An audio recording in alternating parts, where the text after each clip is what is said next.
Welcome to the Land Your Bet Sports Betting Show.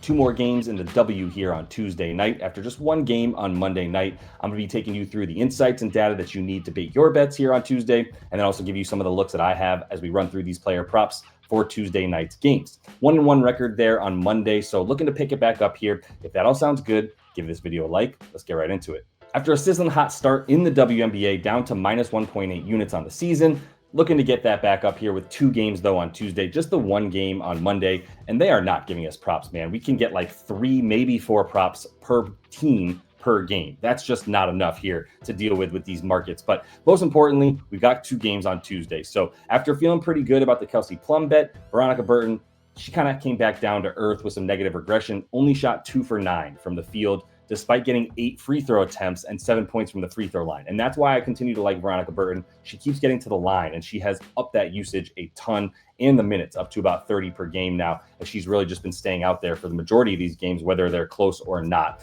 And then for Plum, she went over the 20.5. She was sort of the opposite of Burton, due for some positive regression after 3 really bad games in a row. And that Golden State Valkyries team is one of the worst three-point defenses in the league. So pretty good matchup for someone like Plum, who's obviously scoring the bulk of their points out on the perimeter. But we are going to look to pick it back up here. So let's get right into what we've got for Tuesday night. First game on the slate, we've got the Fever. They are in Atlanta, taking on the Dream. Still no Caitlin Clark going to be back, not going to be back, I should say, for the Fever here on Tuesday night. And what's interesting is that we got the Dream as about 5-point favorites at home. I actually kind of give the edge because of that 5-point spread there. I give the edge to Indy. Still no Clark, so I don't know if I can reasonably get a bet down. And Atlanta will probably be looking to avenge a pretty nasty game against the Sun that was just gross, and Marina Mabrey did them dirty. I think the Dream are probably going to come back out here and really bring it to the Fever, but overall matchup-wise, the Fever definitely are a team that I think if these teams face off in the playoffs, given that edge to the Fever, especially when CC Caitlin Clark comes back. Indy is second in terms of points off of turnovers. That's what I've got for POT there. Atlanta is number 1 in terms of limiting points off of turnovers. They don't turn the ball over very much at all, which leads to them avoiding that. That's about where their sort of edge and their advantage ends, though, in my opinion, against the Fever. The Fever are number 1 in points in the paint. Atlanta is 13th, dead last, allowing points in the paint. It's going to continue to be a problem, but I don't know how often this Fever team will be able to get into the paint without Clark, obviously. The other thing here is that Atlanta relies so heavily on a percentage of their points from three-point, right? They're 4th in terms of the percentage of their points they're scoring from beyond the arc. Well, this Indy defense is second best limiting opponent three-pointers made, three-pointers taken as well. And that's going to be a theme for the Dream all season, is when they play teams that can limit the perimeter and guard it really well, that's probably going to end up being big trouble for them. In the end, I'm staying away from a side or total in this one. I think it's going to be a good game. Again, if I was going to take a side, it would be for the Dogs here on the road. As we jump into these player props, using Props Madness, quick reminder, we do still have the WNBA Season Pass live for you guys. Link is in the description of the video, also listed right here. $100 for the whole season. Make sure you don't miss any of the bets that I'm putting down. Plus, you get access to the chat and all of the other cappers that are in there, dropping their knowledge for us as well. As we kick this one off, though, looking at the Fever and Dream, and I'm talking about Alicia Gray and Ryan Howard sort of in the same breath, because while they're both really, really good perimeter players, Alicia Gray has relied a lot more on the spot up this season, right? That's a play where she's scoring 28% of her points, mostly off of that catch and shoot, or where she's waiting for a pass and then gets it off the spot up. Ryan Howard, however, is a lot better of a scorer in isolation as well as in transition. And those two play types are much worse defended for this Fever defense, right? If you look at the way that they defend the spot up, second best, not really coming off of their players and guarding everybody one-on-one, which doesn't leave shooters open. Well, that's what Alicia Gray relies on a lot more than does Ryan Howard, who, like I said, gets out into transition and has gotten into the isolation game a lot, getting the ball out on the wing with the opportunity to go to the bucket against her defender. And I think that'll be the case here once again for Ryan Howard and Alicia Gray. Obviously, we look at the first 2 games of the season against the Fever. That also holds true. Alicia Gray or Ryan Howard here going over on the points, Alicia Gray going under. I think we're likely to see that again with the way that this Fever defense will line up against the Dream. Tried to go over on the Griner rebounds last game, and I think we're still good for an over, but I think we got to add the points at this point. For Griner, she is doing work down low, and if you look at the way that this Fever defense plays, we kind of just mentioned it a minute ago, much better on the perimeter, much worse down low. 3rd most points that they're allowing inside of 5 feet. Obviously, Griner going to be doing most of her work right next to the rim. 55% of her points coming inside that restricted area. If you look at her points as a whole, 86% of them coming from somewhere in the painted area. And that is where this Fever defense is the most vulnerable, is down low. So I think Griner's in line for another big game. The other thing here is if you look at the play type on offense, posting up, really bad down low. Free throws, they give up a lot of them because they're not good at defending the post-up play or anything down low for that matter.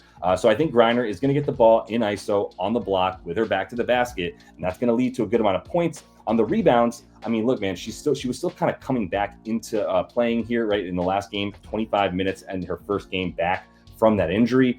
They were slowly working her back in that last one against the Sun, which didn't even work out. Plus, they actually were losing that game by for a good amount and needed to come back with the three-point shooting, which is why another reason why Griner probably lost 3 to 5 minutes in that game. Well, we get her back up to 28 to 30 minutes in this one, and I do think we should see her at the 7 boards, but also like the points and the way that she's been scoring. Every game where she's played 25 minutes or more, if we actually take the advanced filters, put the minutes up so that it shows only the games where she's played at least 25 minutes. Well, only one time has she gone over, and she's at the 15.4 that she needs. That was against the Fever. I'll give you that, but I'm expecting her to get back up to about, like I said, 28 to 30 minutes in this one. As we jump down to the Fever, Kelsey Mitchell is the first one we're talking about here, and interesting stuff, right? If we take Caitlin Clark out of the lineup, which I've done, you can see there's 4 games, 17 points a game. She's coming close, but I don't really trust her against this Dream defense to score when she's going to be the focal part of the point of the offense, and Caitlin Clark's not around anymore, as we know, right? This defense, 13th, limiting pick and roll ball handler points, but I do think they're going to be forcing a lot more players and defenders at Kelsey Mitchell, knowing they don't have to worry about Caitlin Clark. So regardless of the matchup in this sense, I don't love the points for Mitchell, but I think the assists are beatable here. This defense for the Dream, still top half of the league, 5th best limiting assists overall. But if you talk about the way that she's had dimes without Caitlin Clark, 2.5 is still really low. So if you did want to go over, I think you can take maybe an over on the dimes. Maybe you go under on the points. I would rather just take the dimes, even at minus 130, minus 125. That number is still playable for me for Mitchell, who has the ball in her hands a ton, but I think they're going to force it out of her hands, knowing that she is by far their best option on the perimeter without Clark available. Aaliyah Boston is kind of showing that she was pretty reliant upon Caitlin Clark to get her points, right? If we look at her on the season earlier with Caitlin Clark around, went over in like 3 or 4 games. Then Clark comes out in these last 4 or 5 games, only 1 over. That was against the Connecticut Sun for Aaliyah Boston, right? Now we're going up against a Dream team that is vulnerable down low. So I'm not really as scared of the points, but I think the rebounds are the best play here, right? I'm looking at the way that she's boarded up this season. She's at 7.6. We're getting plus money for her to basically get her season average on, and get 8, obviously is what we need her to get, but pretty much her season average, right? And if we look at the way that she rebounded against the Dream in their back-to-back games earlier, one game only had 23 minutes, the other game had the 37.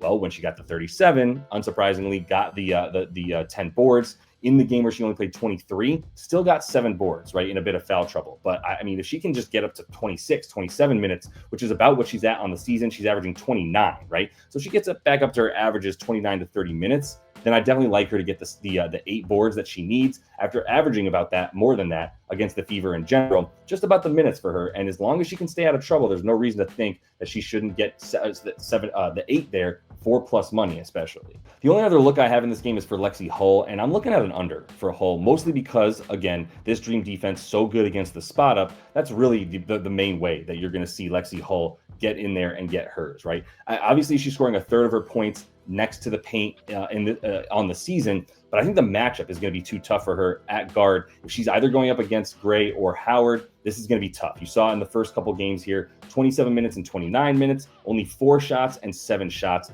in large part, because this team is so good against her play type, and they're so good at limiting 3-point attempts on the season, number 1, which is definitely one of the main ways that Lexie Hull is going to need to get her points. So not a good matchup for her. With the minutes and lack of shot attempts that I expect coming for her, do like an under for her 10.5 points in this one. Other game on the night, not expected to be close. We have an 18.5 point spread for the Liberty, best team in the league at home versus the Sky, worst team in the league. Let's make that call. They are turning into a historically bad defense for this guy this season. That's why the Liberty won the first game by 25, despite neither Stewart or Sabrina playing more than 25 minutes in that game. And the problem with this game is that the books won't give us backup props. Like I've been complaining about all season already, we're getting 3 to 4 players per game max for each team that are actually getting prop lines. And even 1 or 2 of those are only getting points props that are available in like 3 books. Do better is my point here, sportsbooks. You want us to come bet with you? Give us some freaking markets. It's ridiculous. But that's why I don't love betting on this game, is because I don't get the backups and their props. And that's who I think is going to get, a bulk of the minutes here. I think we're going to see a lot of backup minutes for both teams, as the Sky probably going to fail to hang around with the best team at home, winning by an average of 20 points per game basically this season. Don't really trust the Sky to hang around. That said, I think there's a couple props we can definitely play, and they're both going to be unders because, as I've said, I can't get anything for the backups here. So the unders I'm looking at, it's not going to be Stu, it's not going to be Ionescu. I'll just tell you right now, this game is as far as these two are concerned, this game is not expected to be close. I don't believe it's going to be close. If we filter things here by how many points the Liberty won by, let's find all the games where they won by at least 15 points, which again, this is an 18.5 point spread. So this is a little bit generous. But let's say they only win by 15 points this season. What happens? Well, Stewie is at 14.8 points per game because the minutes are also low for her, as we know, right? If we look at the advanced filters minutes wise, in these games, she's at 25 minutes per game, as opposed to the 29 that she's playing on the season, which means when they don't win by that many points, she's at about 33 minutes per game for Stewie, right? So big decrease in minutes leads to a big decrease in points, assists, rebounds, all of it, right? So I think points and rebounds would be an under for Stewie. And for Ionescu, same concept here, probably an under on all of it. You can see in their game earlier against the Sky, she only played 20 minutes on that 25-point blowout. She's just not needed as much, and I don't think she'll be needed here as they're actually at home now versus on the road in that last game. This thing shouldn't be close, right? I don't know if I'm going to feel comfortable going under on either of those players, but I am comfortable going back to our consistent under here for the Liberty, and that is Natasha Cloud. PRA, not quite where it should be, in my opinion. 19.5. Love taking that under once again. We took the under against DC. Much better defense, but it's not about the defense because the Sparks defense is horrible. There's nothing in the matchup. And look at all this green. There's nothing in the matchup that's going to tell us that we should bet an under on Natasha Cloud. What we can bank on here is her involvement in the offense has gone way down after the first 3 big games that she had, right? And in this time, over the last roughly 5 games, she is just not getting involved in the offense, and the minutes are down as well. Only played 1 or 2 games rather in the last 5 with 30+ minutes. Everything else has been under 30 minutes. In part because they're blowing teams out and they don't need her, but also because they just have some really good backups that continue to get minutes as well and get some time over Natasha Cloud. So I think this is going to be another game where it's like they just don't really need their starters. And Natasha Cloud was already probably a good under in this one, but because I don't think she's going to be seeing 30 minutes, definitely like this under for her. Too scared to take anybody here on the Chicago Sky, except for Angel Reese. And I'm going under for her again. Now, if we can get 25.5 PRA, smacking that, right? I'm not sure if that's going to be available on any book besides Prize Picks, because once again, you're all cowards. But other than that, I think the PR is also probably good since that will be available on books. I mean, the assists here, there's no reason to expect her to be getting dimes. If you look at the last matchup, though, on the PR, 0 for 8 from the field. Unsurprising. Jonquel Jones is expected to play, I believe, in this one after leaving the last game early. I believe she's expected to play in this one. And if she does, then yes, she's going to continue to dominate Angel Reese, although she'll probably also be guarding some Camila Cardoso. That said, once Angel Reese comes down into the paint, that's where Jonquel is going to be, right? And that's where she's going to be causing a lot of problems. Once again, for Angel Reese, like she did in the last game, this team is in the top 5 in terms of point paints allowed, not giving up much there. We know Angel Reese is going to be taking every shot that she shoots from inside of the paint and probably inside of 5 feet as well. She's really not attempting much other than like 2 threes or something like that on the season. So I do like this under on the PRA if you can get it for Reese. Otherwise, happy to take an under on just the PR alone. All right, don't forget to subscribe to the channel. Going to be coming back with the NBA Finals as we roll along and head back to the Indiana Pacers homestand. So we'll see how that one goes, but feeling pretty good about the Finals. Still up a couple units after the first 2 games. Hope to see you guys in that VIP Discord. And until I do, happy betting.